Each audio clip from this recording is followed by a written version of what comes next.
D'abord, ce nouveau record du nombre de contaminations au Covid ces dernières 24 heures en France. Plus de 208 000 nouvelles contaminations dans notre pays. Tableau effrayant dressé par Olivier Véran, ministre de la Santé. Conséquence, le masque redevient obligatoire dans les rues de Paris à partir de demain. Reportage de Martin Cadoré.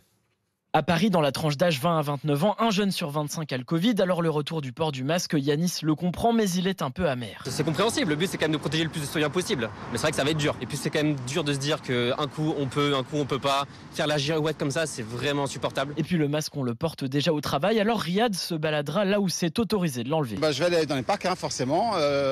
Et sinon, dans la rue, en fait, on peut courir un petit peu ou... Alors oui, Riyad, vous allez pouvoir faire votre footing. Le masque n'est pas obligatoire pour ceux qui font du sport, du vélo ou de la moto. Bon, ça va à peu près quand même. Heureusement, il y a une certaine tolérance, on va dire. Mais bon, j'ai été vacciné 3e dose hier. Je trouve ça dommage d'avoir apporté le masque à l'extérieur alors que le vaccin est censé protéger. Une protection, oui, mais surtout contre les formes graves. On peut quand même attraper le Covid. La mesure est donc utile selon l'épidémiologiste Yves Buisson. Avec le variant Omicron, aucune précaution n'est superflue. Et le port du masque à l'extérieur, dans les milieux densément peuplés, comme le sont les rues parisiennes actuellement en ces périodes de fête, n'est pas une mesure inutile. En cas de manquement, le tarif de l'amende reste inchangé, 135 €.